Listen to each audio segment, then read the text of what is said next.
My name is Eleanor Brooks. I'm 38 years old, and for most of my adult life, I've been known as the steady one, the reliable one, the woman who keeps things moving without asking for credit.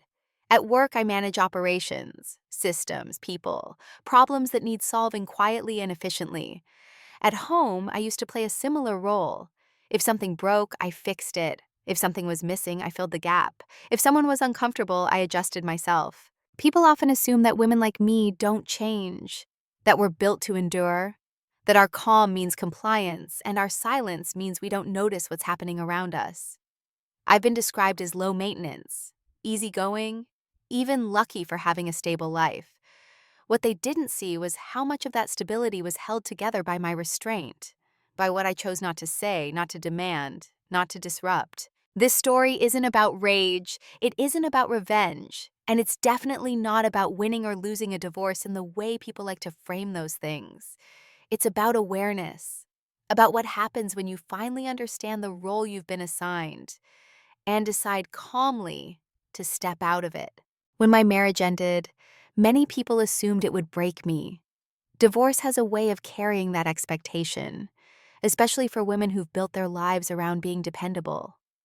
There's an unspoken belief that if you're the one who holds everything together, losing the structure will undo you, that you'll unravel, that you'll regret it, that you'll come back smaller, quieter, or apologetic. What actually happened was much quieter than that, and much more permanent. Over the course of this story, I'm going to walk you through the emotional landscape of a long, subtle erosion, how disrespect doesn't usually arrive loudly, how it becomes normalized, and how we often participate in our own diminishment because it feels safer than conflict. I'll also share what it looks like when silence stops being a survival mechanism and becomes a deliberate choice. There are no villains here in the cartoon sense, no dramatic confrontations or sudden epiphanies, just a series of moments, some so small they were invisible to everyone else, that added up to clarity. And once clarity arrives, it doesn't ask for permission. I'm telling this story not to assign blame but to document a process, one that many people experience privately, without language or validation. If you've ever felt underestimated because you didn't announce your strength, if you've ever been mistaken as passive when you were actually observing, you might recognize parts of yourself here. So before we begin, let me ask you something gently. Have you ever stayed quiet? Not because you had nothing to say, but because you were still deciding who deserved to hear it? To them, I was easy to define. I was the reliable one, the woman who didn't complain, the one who remembered birthdays, renewed insurance policies on time, noticed when the fridge light went out. At work, I was solid, not flashy, not ambitious in a way that made anyone uncomfortable. I made systems run smoother, fixed mistakes before they became visible, and absorbed tension so other people could stay relaxed. At home, I played a similar role without ever consciously choosing it. I was the buffer between chaos and calm. If something needed to be handled, I handled it. If a conversation felt inconvenient, I postponed my own needs until a better time that rarely came. People often mistake that kind of presence for simplicity, as if quiet means shallow, as if calm means empty. My husband used to say, "You're so low drama, that's what I love about you." At the time, I took it as a compliment. I didn't realize it was also a boundary, one that confined me to being agreeable, predictable, and emotionally undemanding. I was valued for how little I asked for, not for who I was when I spoke fully. To his family, I was polite, capable, slightly invisible. I blended into gatherings the way background music does, pleasant, unnoticed, unless it stops. No one worried about me because I never appeared to need anything. And over time, that became the expectation. At work, leadership leaned on me heavily, but rarely highlighted my contributions. I was trusted with responsibility, not authority. With execution, not recognition. When things went well, the success belonged to the team. When something faltered, I quietly stayed late to fix it. I didn't resent this at first. I believed competence would speak for itself.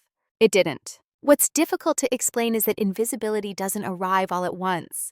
It accumulates. It forms when people learn that you won't interrupt them, that you won't correct them publicly, that you'll smooth over discomfort rather than expose it. I wasn't ignored because I was weak. I was ignored because I was safe. Safe to overlook. Safe to rely on without acknowledgement. Safe to assume I'd always be there, functioning, accommodating, unchanged. Even my closest friends described me as steady. They came to me during crises. They vented. They borrowed my clarity when theirs was clouded. But few ever asked how I was really doing. I had become the container, not the content. And I participated in this. That part matters. I learned early that being agreeable made life easier. That being observant without reacting gave me control. That if I stayed calm, things wouldn't escalate. Over time, this became my identity, not just how others saw me, but how I saw myself. I told myself stories to justify it, that I was mature, that I was emotionally intelligent, that I didn't need validation, that peace mattered more than being seen. But beneath those explanations was a quieter truth. I didn't want to be perceived as difficult. I didn't want to risk being misunderstood. And somewhere along the way, I accepted a version of myself that was smaller than the one I actually was. No one explicitly told me to stay in the background. They didn't have to. My consistency trained them. My silence reassured them. My reliability made me invisible. If you had asked anyone back then who Eleanor was, they would have said kind things, competent, supportive, calm. But none of those words captured my inner life. None of them reflected the depth of my attention, the way I noticed patterns, remembered inconsistencies, stored moments without reacting to them. I was listening when people thought I wasn't, watching when they assumed I wasn't affected, learning when they believed I had already accepted my place. And the truth is, for a long time, I had. I didn't feel angry yet. I didn't feel wronged. I felt settled. Like a piece of furniture that had always been there, shaped perfectly for the room, never questioned. That was who I was to them. Useful, quiet, dependable, invisible. The first small cut didn't look like betrayal. That's important to say, because if it had been obvious, if it had been loud or cruel, I would have noticed it immediately. I would have reacted. I would have named it. But this wasn't that kind of moment. It was quiet, almost reasonable. The kind of thing people dismiss with a shrug. It happened on an ordinary evening. No argument, no raised voices, just a conversation that drifted slightly off course and never quite came back. We were sitting at the kitchen table, paperwork spread between us. I had spent weeks reorganizing our finances, consolidating accounts, tracking spending, planning for a future we said we wanted together. I remember feeling calm, even proud, not because I needed praise, but because it felt like contribution, like partnership. I pointed out a discrepancy, a pattern I'd noticed. Money leaving an account we had agreed to keep untouched. Not an accusation, just an observation. He didn't look at the numbers. He smiled lightly and said, "You're overthinking it. It's not a big deal." That was it. No explanation, no curiosity, no pause to consider that I might be seeing something he wasn't. Just a gentle dismissal, delivered so casually it almost sounded kind. The conversation moved on. He started talking about his day. I nodded. I listened. I let it go. On the surface, nothing happened. No argument, no tension. If you had been there, you would have missed it completely. But something registered in me. Not anger, not even hurt. Just a small internal note. A sense that something I had brought forward carefully had been waved away without being engaged. I told myself it didn't matter, that couples do this all the time, that not every observation needs discussion. I told myself I was being analytical, maybe too precise, that emotional intelligence meant choosing which hills to die on, so I filed the moment away. What I didn't realize then was that this was the beginning of a pattern, not in his behavior, but in mine. The beginning of me noticing something, feeling the edge of it, and then choosing silence over friction. The cut wasn't what he said. The cut was how quickly I accepted it. After that, similar moments appeared, scattered and subtle. I'd suggest a change in plans and be told, "Let's not make this complicated." I'd express discomfort about a comment someone made and hear, "You're reading too much into it." Each time, the tone was mild, reasonable, calm, and each time I adjusted. I became more careful with how I phrased things, more selective about what I brought up. I learned to present observations as questions, concerns as hypotheticals. I softened everything before it left my mouth, just in case. No one noticed this shift except me. Friends wouldn't have called it disrespect. They would have said we were low conflict, that we communicated well. And from the outside, it probably looked that way. We didn't fight, we didn't shout, we didn't threaten or storm out.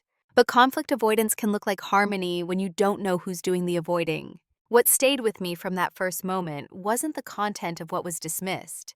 It was the realization that my attention, my analysis, my care could be invalidated without consequence, that nothing happened when my perspective was minimized. And because nothing happened, it felt safer to stay quiet the next time. That's how these things work. They don't teach you that your voice doesn't matter. They teach you that using it costs more than withholding it. I didn't feel smaller yet. I didn't feel resentful. I felt practical, efficient, like I was optimizing for peace. But somewhere beneath that logic, a different process had begun.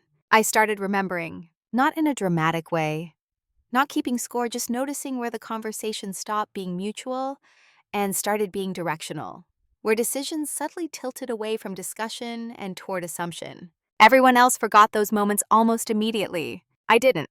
I didn't know why yet. I just knew they stayed with me, like fine lines you only see in certain light. And that was the first small cut. Unacknowledged, unremarkable, but precise. Normalization doesn't announce itself. It arrives quietly, disguised as maturity, as flexibility, as being the bigger person. And once it settles in, it becomes difficult to distinguish from peace. By the time I noticed something was wrong, I had already learned how to explain it away. The dismissals became familiar, not frequent enough to spark alarm, not severe enough to justify confrontation. Just consistent, predictable, almost procedural. I would raise a concern. He would downplay it. The conversation would shift. Life would continue. And I adapted. I started pre-editing myself before speaking. I'd think, is this worth mentioning? Will this create unnecessary tension? Am I being too sensitive? Those questions became automatic, like background software running quietly in my mind. What I didn't ask was whether the same internal negotiation was happening on his side. It wasn't. I began to notice that when he spoke, his statements landed as conclusions. When I spoke, mine were treated as drafts, open to revision, optional. At social gatherings, this dynamic sharpened. He'd make a decision, where we were going next, how long we'd stay, without looking at me. I'd catch his eye, waiting for a check-in. It rarely came, and when I later mentioned it, he'd say, "You could have said something," as if the absence of space was my fault for not filling it. I told myself this was normal, that long-term relationships settle into rhythms, that not everything needs to be discussed, that my ability to adapt was a strength. And in many ways it was. But adaptation without reciprocity slowly turns into erasure. The most insidious part was that there was no single moment I could point to and say, this is when it became unacceptable. Each instance was too small, too deniable, too easy to rationalize. So I rationalized. I told myself he was stressed, that his job demanded decisiveness, that my calm nature complemented his assertiveness. I told myself I didn't need to be centered in every conversation to feel secure. And for a while that worked, until it didn't. I started noticing how often my needs were framed as inconveniences, not rejected outright, just postponed indefinitely. We'll talk about it later. Now's not the time. Let's not make this heavy. Later never came. What did come was a subtle recalibration of my expectations. I began expecting less engagement, less curiosity, less space. That's the danger of normalization. It doesn't just change how others treat you, it changes what you believe you're entitled to. I didn't feel angry yet. I felt tired. Tired of choosing my words carefully. Tired of translating myself into something more digestible. Tired of wondering whether I was asking for too much when I was really asking for mutuality. Still, I stayed quiet, because silence had become familiar. It felt controlled, safe, and because I was good at it. I had always been observant. I noticed patterns in data, in systems, in people. Now that skill turned inward. I watched the rhythm of our interactions the way you might watch a tide, pulling back, advancing, shaping the shoreline without ever announcing itself. I noticed that when I stopped offering input, decisions didn't slow down. They simply proceeded without me. I noticed that when I expressed enthusiasm about something that mattered to me, it was often met with polite neutrality. But when his interests came up, the room shifted, attention sharpened, plans were made. I noticed that apologies, when they came, were vague. "I'm sorry you felt that way. I didn't mean it like that." Apologies that closed the conversation instead of opening it. And still, I told myself this was manageable, that every relationship has imbalances, that my role was to be steady, not demanding. But steadiness without acknowledgement becomes a burden. The turning point wasn't a fight, it was a realization. One evening, alone in the living room, I tried to recall the last time I had changed my mind because of something he said. I could think of many times I had adjusted because of him. I struggled to find the reverse. That imbalance had been normalized so thoroughly that it took effort to even see it. I wasn't being mistreated in a way that would alarm anyone. There were no raised voices, no insults, no ultimatums, just a steady, quiet narrowing of space. And the most unsettling part was this: I had helped make it normal, not because I was weak, but because I was patient. And patience, when it isn't met with respect, slowly turns into self-erasure. I didn't know what I was going to do yet, but for the first time I stopped telling myself nothing was wrong. Once you see the role, you can't unsee it. It didn't arrive as a label or a declaration. No one sat me down and explained my place. The role was shaped slowly, reinforced by repetition, and solidified by my willingness to perform it well. I was the stabilizer, the one who absorbed friction so others didn't have to. The one who remembered details, smoothed transitions, anticipated needs before they were voiced. At work, this made me indispensable. At home, it made me predictable. Predictability is comforting to everyone except the person being predicted. In our marriage, my role was to make life easier, not richer, not deeper, easier. I handled logistics, emotional labor, long-term thinking. He handled direction, momentum, final decisions. This wasn't something we explicitly agreed on. It simply became the default. And defaults are powerful because they don't feel chosen, they feel natural. When friends described our dynamic, they used words like balanced and complementary. And on paper, it probably was. We didn't clash, we didn't compete. We didn't challenge each other in ways that made people uncomfortable. But balance isn't the same as equality. I began to notice how often my competence was used as justification for excluding me. "You're so flexible. You're good either way. You don't mind, right?" Those phrases sound harmless. They even sound flattering. But over time, they carve out a very specific expectation that your preferences are optional.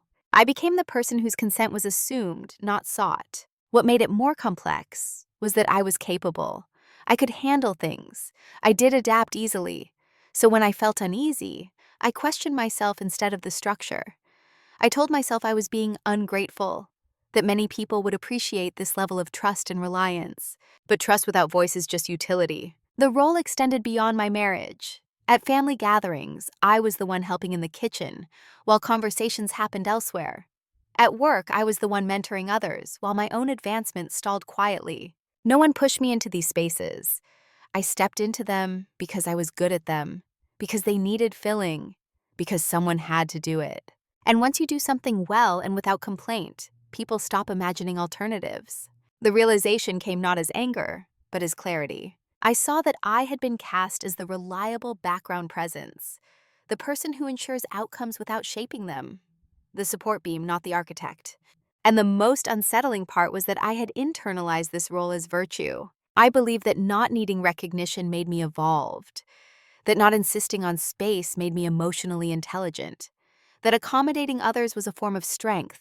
In moderation, those things can be. But when they become your entire identity, they quietly erase you. I started paying attention to how often decisions were framed as fates accomplis. Trips booked before I was consulted. Commitments made in my name without discussion.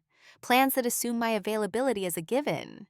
When I raised concerns, they were treated as adjustments, not objections.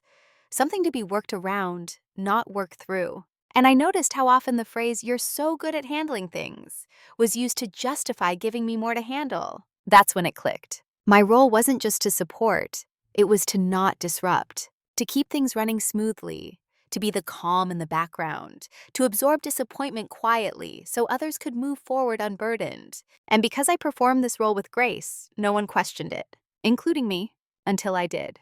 The moment of recognition wasn't dramatic.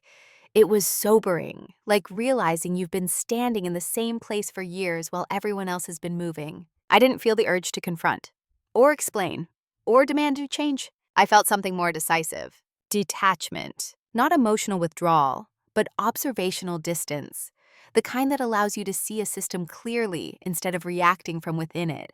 I began to understand that roles persist not because they're fair, but because they're efficient. And efficiency is rarely interested in your fulfillment. Once I saw the role I'd been assigned, I stopped trying to perfect it. I started asking a different question, quietly, privately. What happens if I stop being useful in the ways they expect? The shift didn't happen during an argument. There was no raised voice, no accusation, no moment where I finally stood up for myself.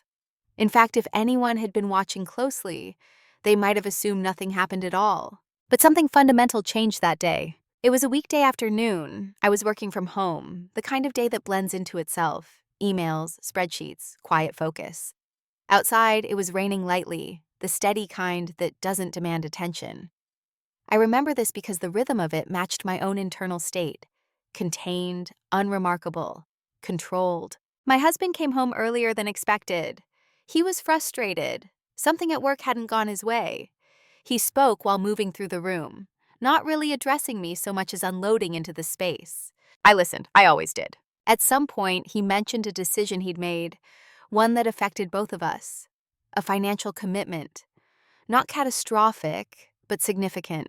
One that I would have approached differently, one that I would have wanted to discuss. He said it casually, almost as an aside. I waited for the pause where input usually goes. It didn't come. He kept talking, already mentally past it, already certain. And in that moment, something in me went very still. I didn't feel angry. I didn't feel surprised. What I felt was recognition. A clean, quiet understanding that this wasn't an oversight. It was the system functioning exactly as designed. This was the role playing out in real time. I asked one question, calmly, not to challenge, but to confirm. Did you consider running that by me first? He sighed, not heavily, just enough to register inconvenience. I knew you'd be fine with it, he said. You always are. That sentence landed differently than any before it. Not because it was cruel, but because it was accurate. He wasn't dismissing me. He was relying on a version of me I had consistently provided. And for the first time, I didn't want to correct him. I didn't explain why it mattered. I didn't argue. I didn't express hurt. I simply nodded. And something in that nod closed. I realized then that my silence hadn't been misunderstood.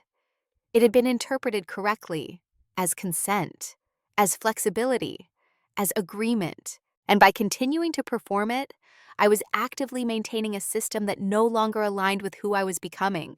The shift wasn't emotional. It was structural. I stopped trying to be seen within the existing framework. I stopped believing that better communication would fix something that wasn't broken. It was optimized. Optimized for my compliance. That afternoon, after he left the room, I didn't spiral. I didn't cry. I sat at my desk and finished my work. But I began to observe differently. I noticed how often decisions were made without consultation. How often my quiet nature was used as justification. How often my competence was mistaken for consent. And instead of reacting, I started documenting, mentally at first. Not out of spite, but out of clarity. I realized that confrontation would only lead to temporary adjustments. Apologies, promises, a return to equilibrium. But equilibrium wasn't what I wanted anymore. I wanted autonomy. That day marked the end of my hope that the system would correct itself if I just explained myself better. Hope is powerful, but when it's misplaced, it keeps you stationary. Clarity, on the other hand, creates movement. I didn't announce anything. I didn't change my behavior overnight. On the surface, I was the same. But internally, I had stopped negotiating with an illusion. I accepted that my role was not misunderstood. It was complete. And completion brings choice. From that point on, silence stopped being something that happened to me. It became something I chose, not as withdrawal, but as preparation. When silence is imposed, it feels heavy. When it's chosen, it feels light. After that afternoon, nothing on the surface changed. That was the most disarming part. I still showed up, still handled responsibilities, still listened when he spoke. If anything, I became easier to be around. And that's exactly why no one noticed. But internally, my silence had shifted from endurance to intention. I stopped offering unsolicited input. Not out of spite, but out of curiosity. I wanted to see what would happen if I removed my invisible scaffolding, if I stopped preemptively smoothing things over. At first, nothing happened. Life continued forward, propelled by momentum. Decisions were made, plans unfolded, and I observed. I noticed how often my absence from the conversation went unquestioned, how rarely anyone checked whether I had thoughts or reservations. That confirmed something important. My silence had never been misread. It had been useful, so I refined it. I responded when asked, but I stopped filling gaps. I answered questions directly, without adding context or cushioning. I allowed small inefficiencies to exist instead of quietly correcting them. Not in a dramatic way, just enough to see the system without my intervention. At work, this was easy. I'd spent years absorbing excess responsibility.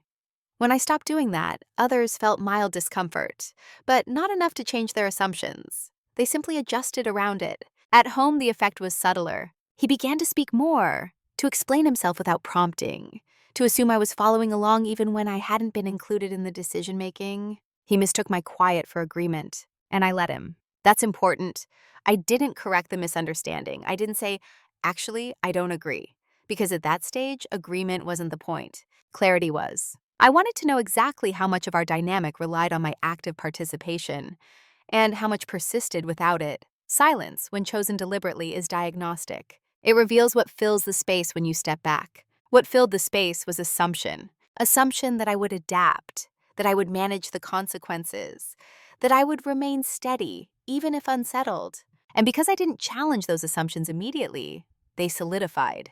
That might sound counterintuitive, but confrontation would have triggered performance, apologies, temporary attentiveness. I wasn't interested in temporary.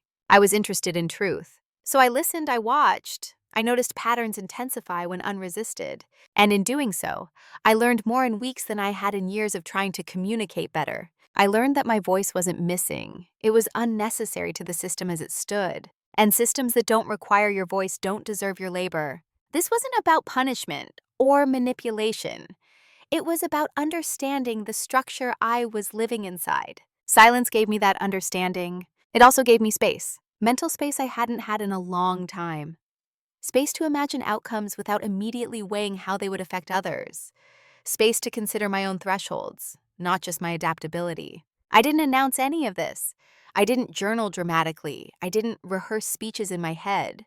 I simply stopped volunteering myself. And in that absence, something unexpected happened. I felt calmer, not resigned, not numb, calm in a grounded, alert way. The kind of calm that comes from no longer trying to be palatable. I realized I had been spending enormous energy managing perceptions, ensuring I was seen as reasonable, easy, agreeable. Once I stopped doing that, I had more attention to direct elsewhere, toward planning, toward understanding my options, toward preparing for outcomes that no longer required consensus. Silence wasn't my shield anymore. It was my vantage point. And from that vantage point, I began to see what no one else noticed. When people assume you're passive, they stop watching you closely. That's the advantage of being underestimated. It creates blind spots. And blind spots, when combined with time and attention, become openings. No one noticed when my questions changed. I still asked them, but they were quieter now, more specific, less emotional. I asked about logistics, timelines, contingencies, the kinds of questions that sound practical, not threatening. No one noticed when I began documenting more carefully, not dramatically, no hidden folders or secret notebooks, just a more disciplined approach to information I already handled. Financial statements, shared obligations, patterns of decision-making. This wasn't preparation for revenge, it was preparation for autonomy. I wanted to understand the full structure of my life, not just emotionally, but legally and financially. I wanted clarity on what was shared, what was assumed, and what was vulnerable. I had always managed details, but now I was managing them with intent. At work, I requested access to systems I had indirectly relied on for years, framed as efficiency, streamlining, risk management, all reasonable, all approved. At home, I took over nothing new. I simply stopped compensating when things were unclear. If a bill was late because it hadn't been discussed, I let it be late. Not to cause harm, but to reveal dependencies. The system creaked, mildly, quietly. But still, he expressed frustration once or twice. Nothing pointed. Just comments about things slipping through the cracks. I listened. I nodded. The cracks had always been there. I had just been filling them silently.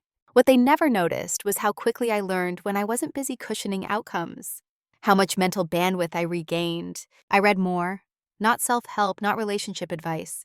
I read about contracts, about shared assets, about how decisions made unilaterally were treated when things dissolved. I learned the difference between access and ownership, between assumption and documentation. Knowledge changes your posture. I didn't act differently, but I stood differently, internally. At gatherings, I observed dynamics with new detachment.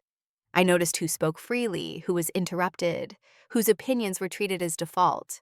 I noticed how often I had been positioned as support rather than source, and I noticed how little that positioning had to do with merit. What surprised me most was how easy it was to move unnoticed. Because I wasn't announcing anything. I wasn't threatening change. I wasn't expressing dissatisfaction. I was simply becoming informed. People underestimate how powerful that is. When someone believes you are content, they don't guard against your clarity. They don't prepare for your independence.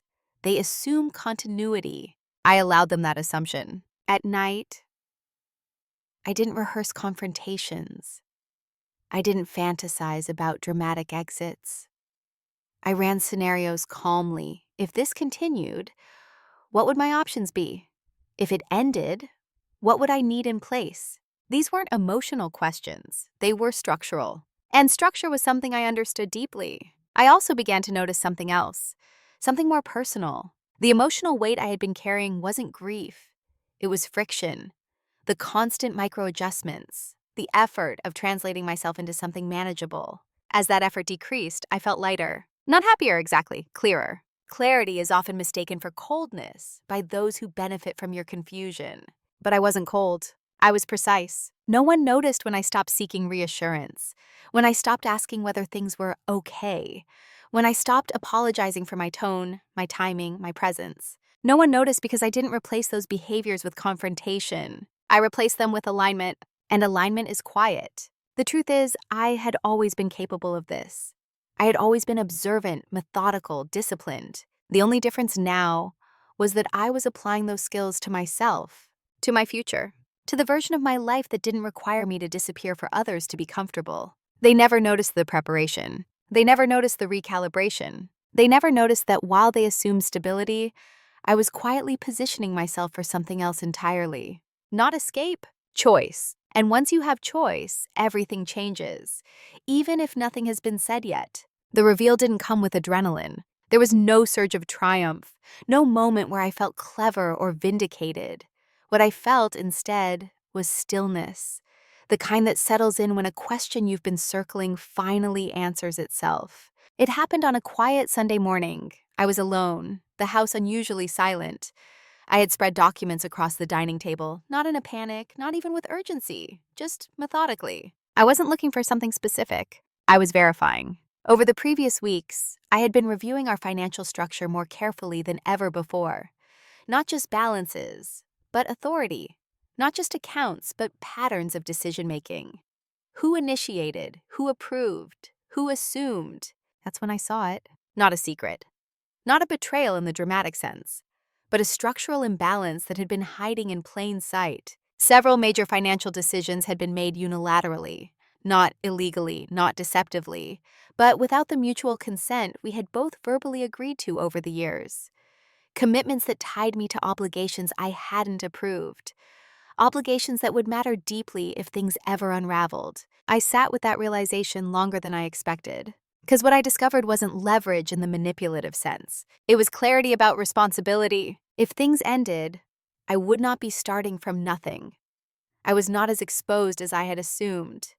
In some areas, I had more standing than I realized. In others, less. The picture wasn't flattering to either of us. It was simply accurate. And accuracy has a way of draining emotion from the room. I didn't feel relieved. I felt grounded. For years, I had been operating under a vague sense of vulnerability, an unspoken belief that leaving would mean loss, instability, regret. That belief had kept me negotiating, accommodating, adjusting. Now that belief dissolved, not replaced by certainty, but by information. And information changes the emotional calculus. The reveal wasn't about winning. It was about understanding the real costs of staying versus leaving, understanding what was assumed to be shared and what was actually documented. I realized that much of my hesitation had been rooted in imagined consequences, not actual ones. That realization was sobering. I didn't confront him. I didn't ask questions. I didn't hint that I knew anything new. Because nothing had happened yet. What I had gained wasn't a weapon. It was a map of how things truly functioned beneath the narrative of partnership we both believed in, or said we did. I also realized something more uncomfortable. The imbalance I uncovered wasn't just financial. It mirrored the emotional structure of our marriage. Decisions made with confidence on one side, adaptation expected on the other. This wasn't malice. It was habit. And habits don't change because you point them out. They change when the system that supports them is altered. I spent the rest of that morning quietly reorganizing the documents, not to hide them, but to understand them.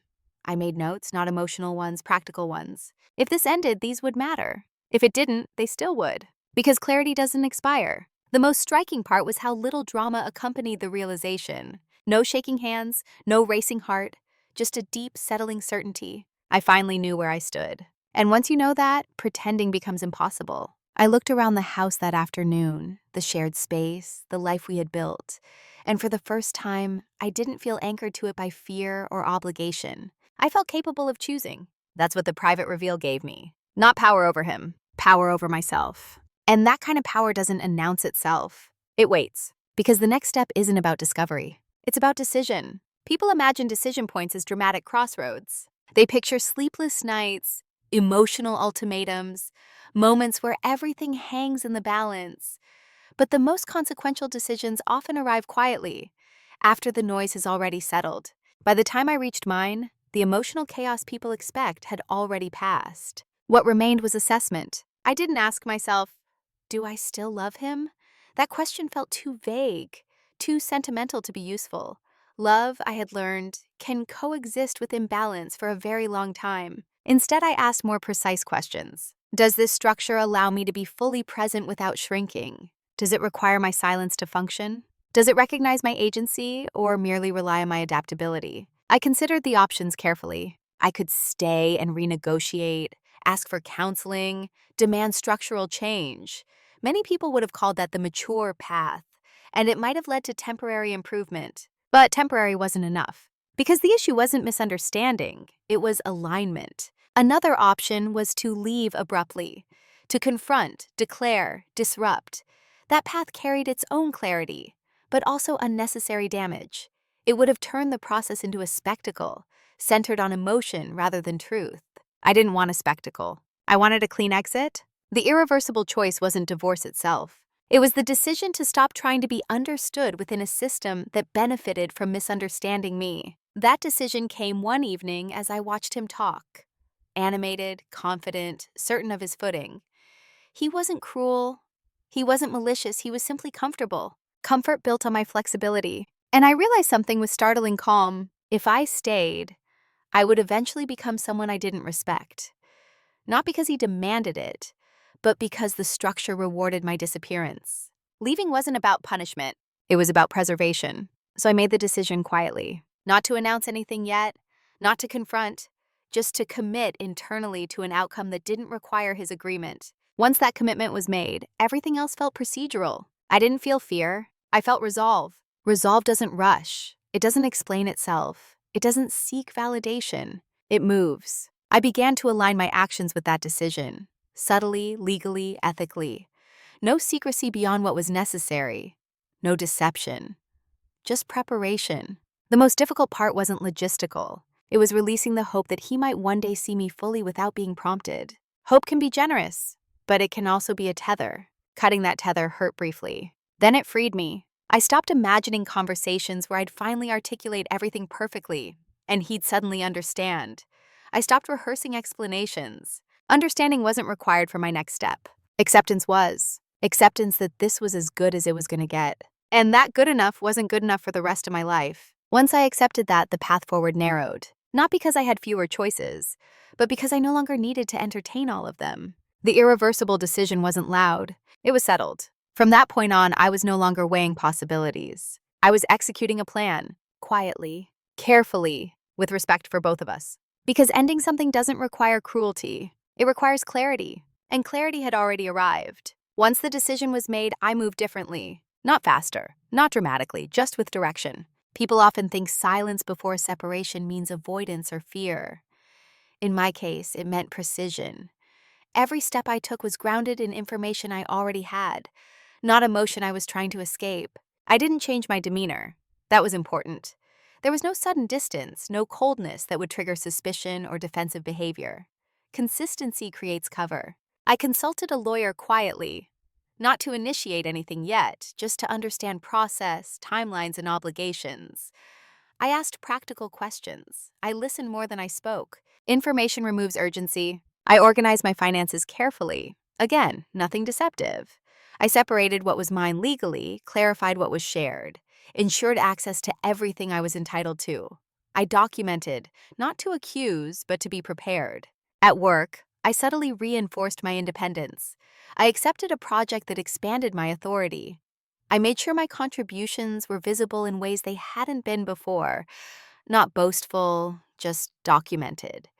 Stability isn't just emotional, it's structural. No one noticed. Why would they? I was still reliable, still calm, still performing my role. That's the paradox of quiet movement. It's invisible to those who expect disruption. At home, daily life continued. Meals, conversations, plans for the near future. I didn't contradict him when he spoke about things months ahead. I didn't correct assumptions. That might sound dishonest. It wasn't. I hadn't agreed to anything new. I simply hadn't challenged projections that no longer included me. The future he was imagining was already misaligned.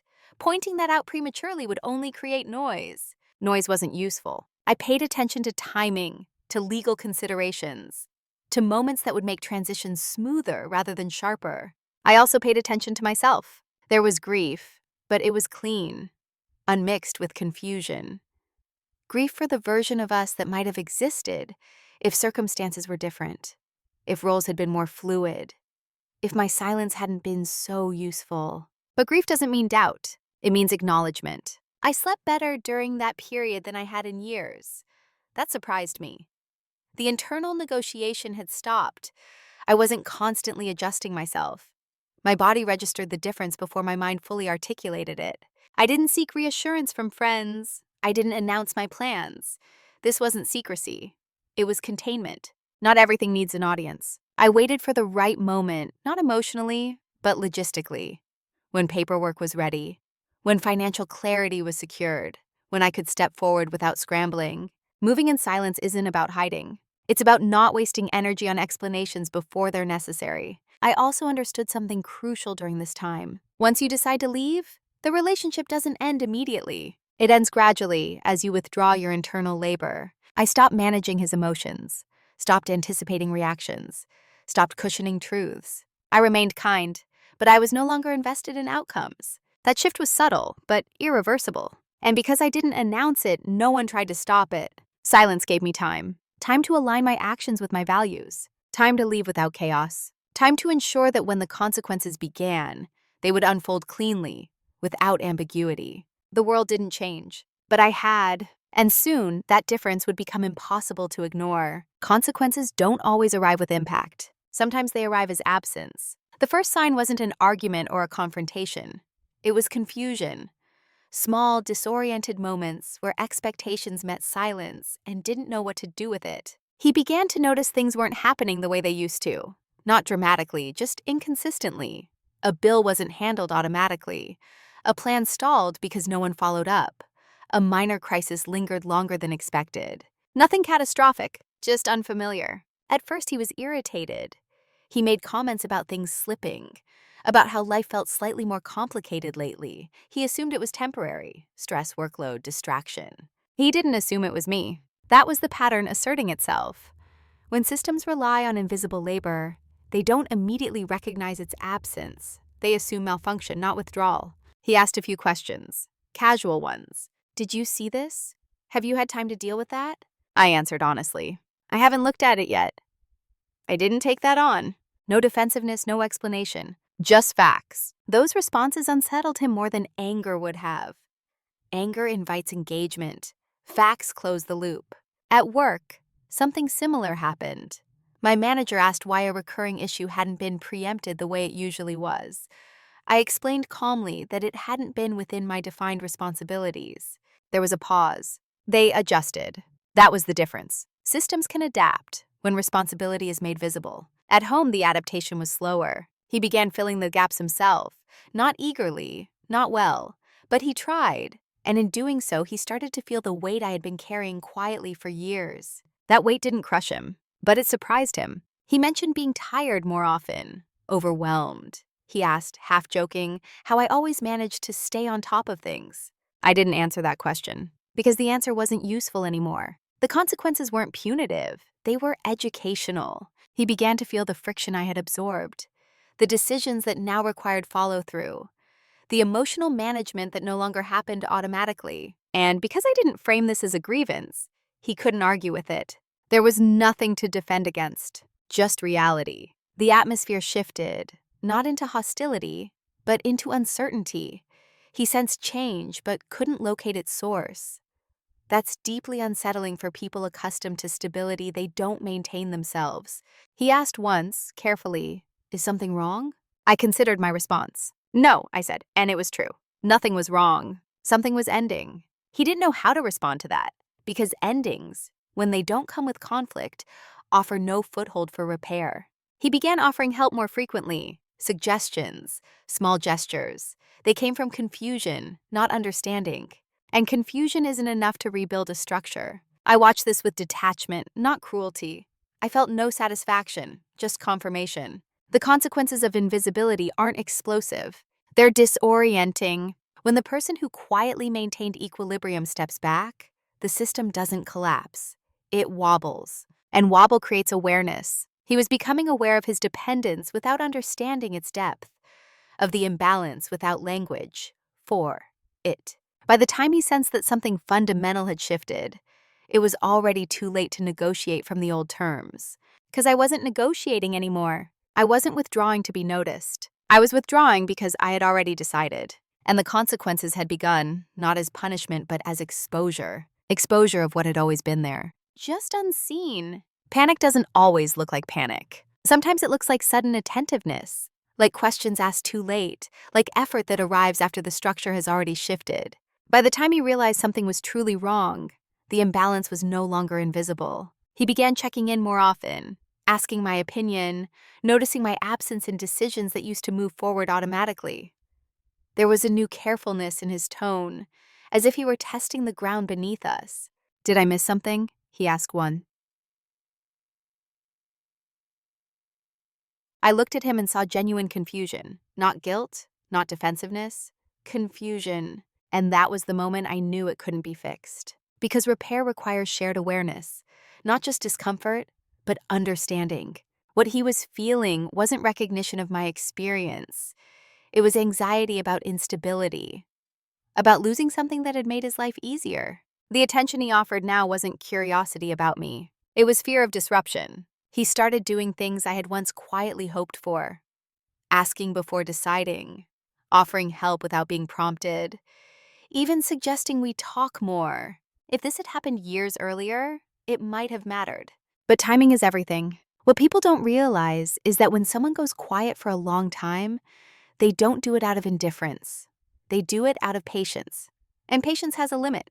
By the time patience expires, the emotional labor required to re-engage is greater than the labor required to leave. I listened to his attempts without resistance, without encouragement. I didn't reject them, but I didn't invest in them either. Because effort offered in panic is not the same as effort offered in partnership. He sensed my distance and tried to close it with logic, with reassurance, with promises that things could be different. But different wasn't specific enough.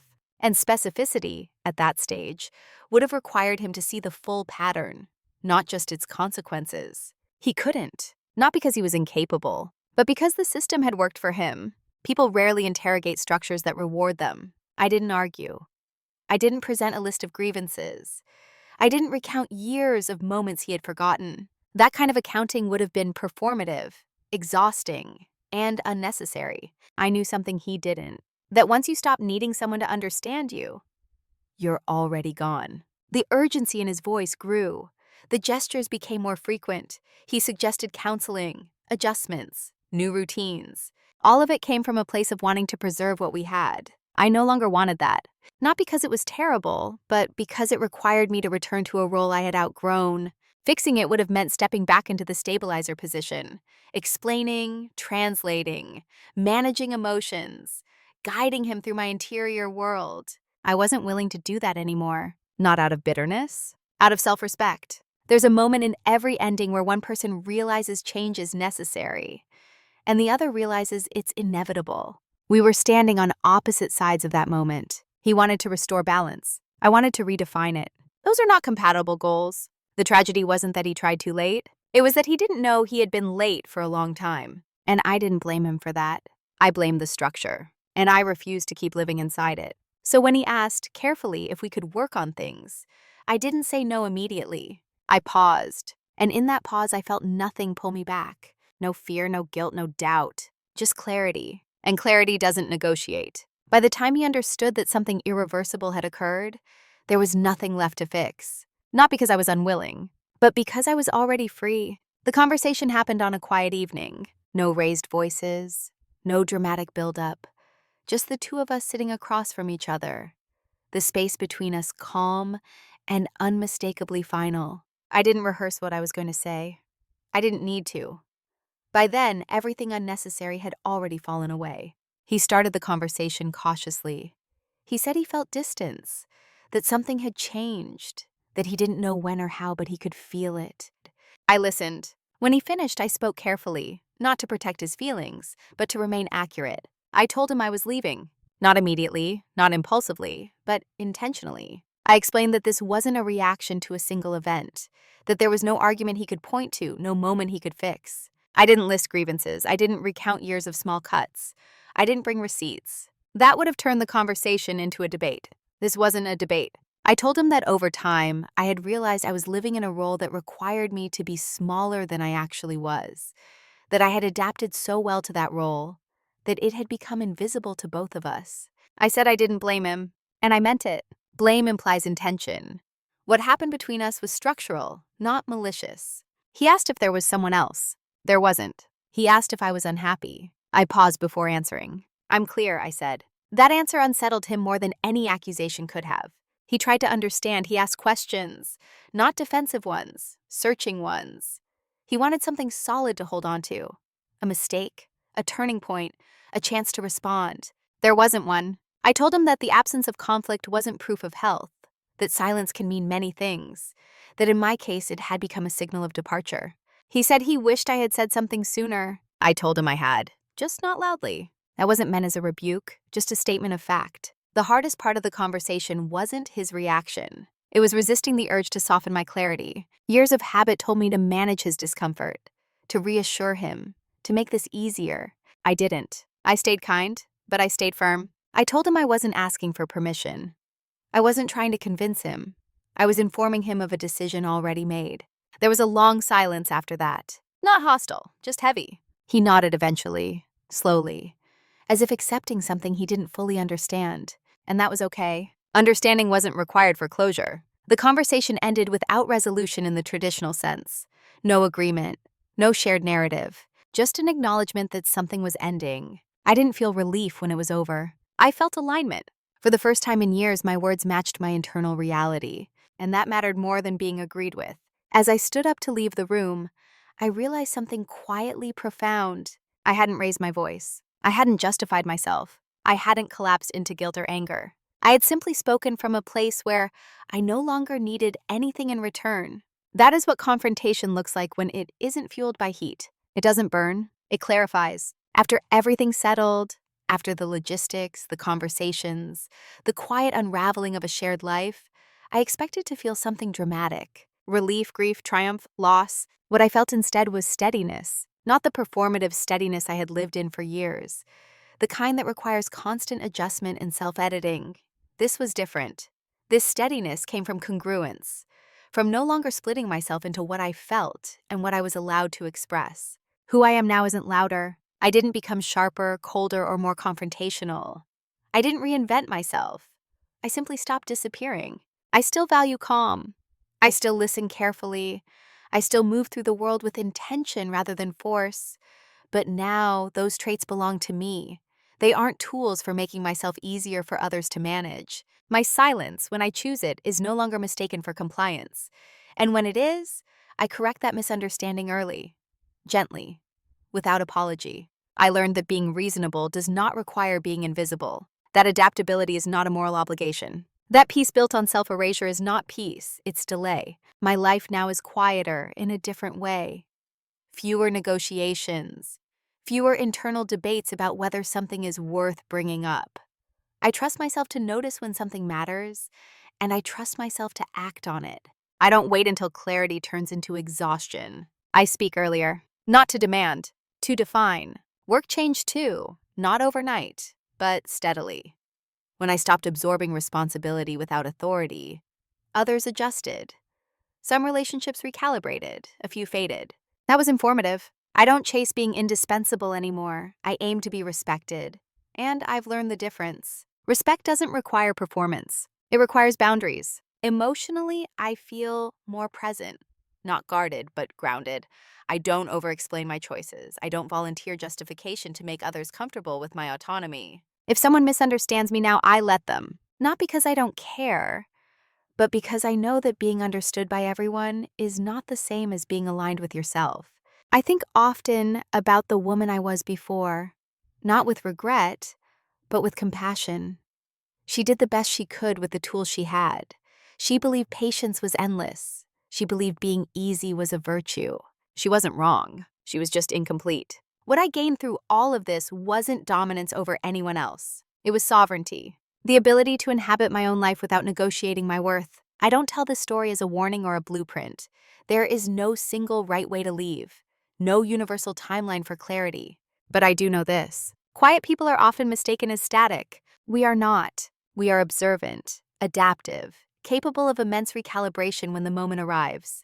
And when we move, we don't announce it. We align and then we act. That is who I am now. Not broken, not hardened, just fully present. There's a particular kind of ending that doesn't come with fireworks. No dramatic collapse, no villain exposed, no moment where everyone suddenly understands what you endured. This was that kind of ending. And for a long time, I wondered if that made it less valid. It doesn't. Not every story of growth requires visible harm.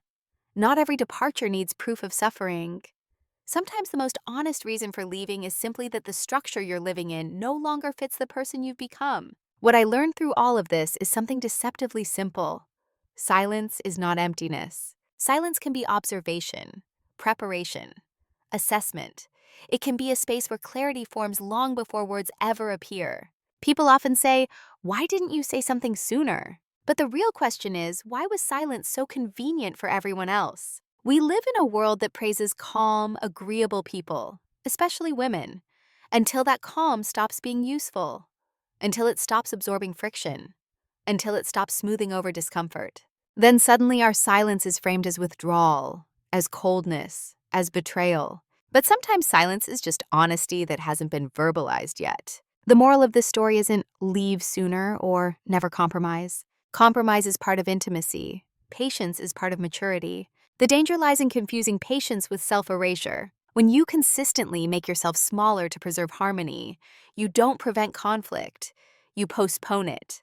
And the longer you postpone it, the more expensive it becomes. Another quiet truth I learned is this. Being underestimated is not a flaw. It's a condition. And what you do within that condition determines the outcome. You can stay invisible and exhausted, or you can use the space to observe, prepare, and choose differently. There's no revenge in that, only alignment. I don't believe my story is unique. I think many people, quiet, capable, emotionally restrained people, live versions of this without language for it. They are valued for what they provide, not for who they are. And because they don't demand attention, they're assumed to not need it. If there's one thing I hope you take from this, it's this. You don't owe anyone access to you at the cost of your integrity. You don't need a dramatic reason to leave a life that no longer recognizes you. And you don't have to raise your voice for your decision to be final. Sometimes the most powerful change happens without spectacle, in silence, with clarity. Before we end, I'd like to leave you with a question, not a rhetorical one, but a genuine invitation to reflect and share. Have you ever been underestimated because you were quiet? And if so, what did you do with that space?